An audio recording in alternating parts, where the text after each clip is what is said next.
Our coming here to Australia was at a time when the banks were broken and means so very scarce that we not only have to give the word of life, but largely to provide food for the hungry and also to clothe those who need clothing.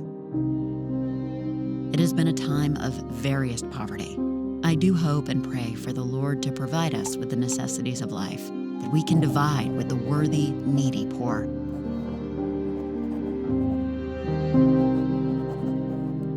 Ellen White arrived in Australia in the midst of an economic depression that hit the Cooranbong area especially hard. The population of Cooranbong had declined to as little as 206 people by 1891. In 1895, Ellen White moved to Cooranbong and stayed there until her departure back to America in 1900. The economic depression continued in that area until the Adventist Church bought 1,500 acres of land on the north bank of Dora Creek.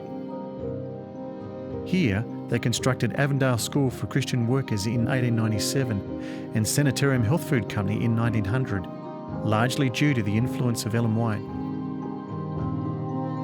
These institutions provided work and income for many people in the area and are still prominent features in the community of Cooranbong today. In 1894, Ellen left Melbourne and went to Sydney, where she helped in the search for land to build a school. Most diligent search has been made for a tract of land of several hundred acres on which to locate the school, so that the students may have an opportunity to till the soil, to grow vegetables and fruit. These would go far towards sustaining them, and they would have a chance to school their children.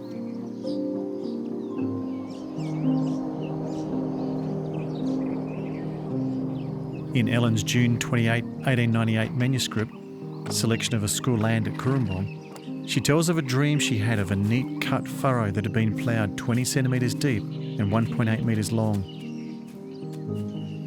This was to be the site where they built Avondale School. However, there would be many difficulties to overcome in the building process, in particular, a lack of funds. Our faith is being tested and tried. In our endeavor to establish a school in Cooranbong, our path has not been smooth. A school is to be built and a church erected, but we are brought into straight places for lack of means.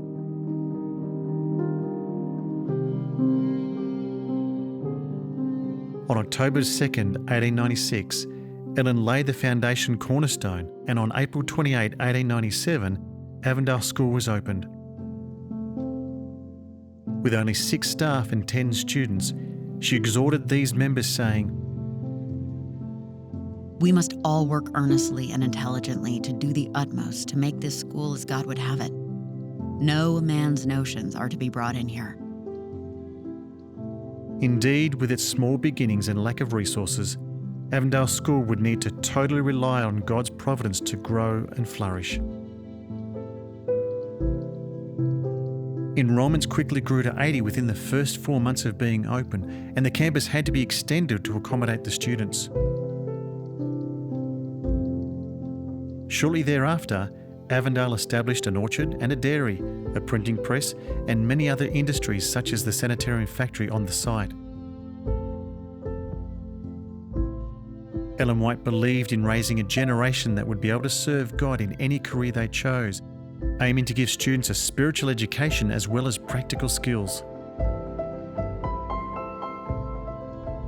Ellen considered medical missionary work an important means of sharing the gospel to people in need.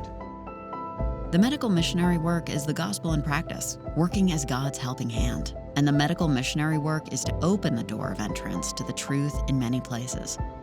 When God's remedies, sunshine, pure air, water, and good food are used, there will be far fewer deaths and a far greater number of cures.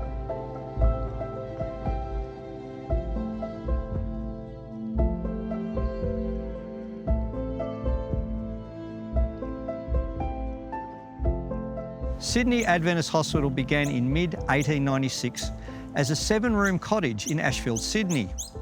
By 1897, they needed a bigger space. Alfred Semmons contacted Ellen White saying they needed money to rent another home, and she sent him £25, which today would be equivalent to about $4,500. By 1900, they were running the hospital across 3 rented homes. In the same year, they bought land at Moorunga on the outskirts of Sydney to build a new hospital.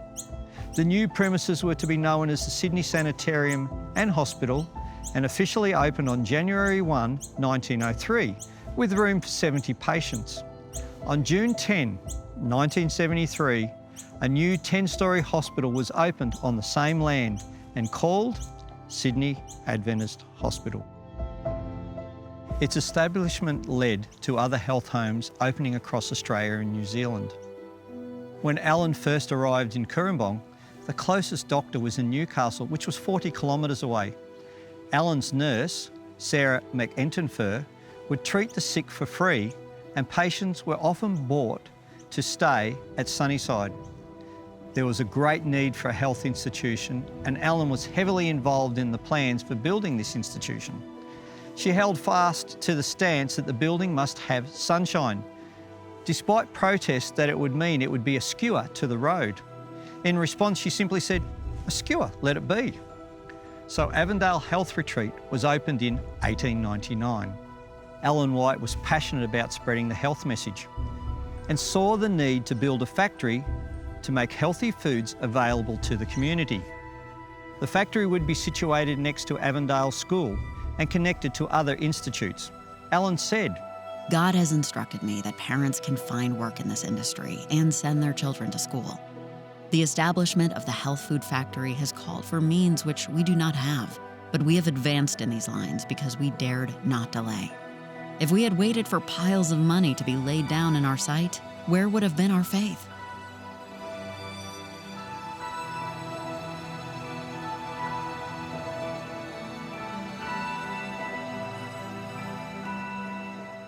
The Sanitarium now sells the 2 top breakfast cereals in Australia, Weet-Bix and Up and Go. The Sanitarium's construction inspired other buildings such as the Health Retreat in Cooranbong in 1899 and the Health Food Cafes in Sydney in 1902.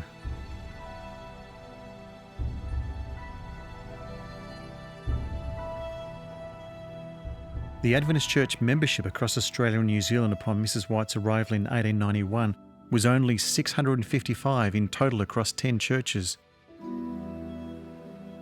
By the time she left in 1900, the membership had grown to 2,086 across 47 churches and 14 companies. Today, the South Pacific Division has over 2,000 churches with over 400,000 members. In Australia, there are over 400 churches with over 60,000 members. It is needless to say, Ellen White has a massive impact on Australia and the South Pacific in establishing churches and various ministries.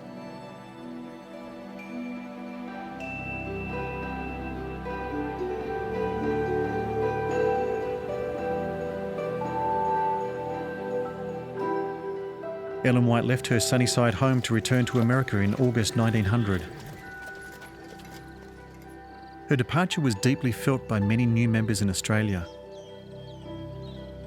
During her 9 years here, she impacted many people with her kind generosity and care.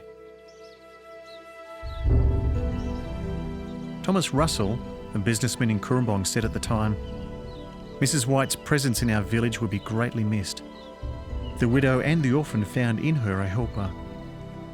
She sheltered, clothed, and fed those in need. And where gloom was cast, her presence brought sunshine." Ellen said, Few, however, are familiar either with the self-sacrificing efforts that brought into existence the publishing house, the school, and the sanitarium in Australia. Ellen White encountered many challenges in coming to Australia. Health frailties, poverty, the lack of finances, and scepticism. Yet her efforts left a lasting impact for generations to come.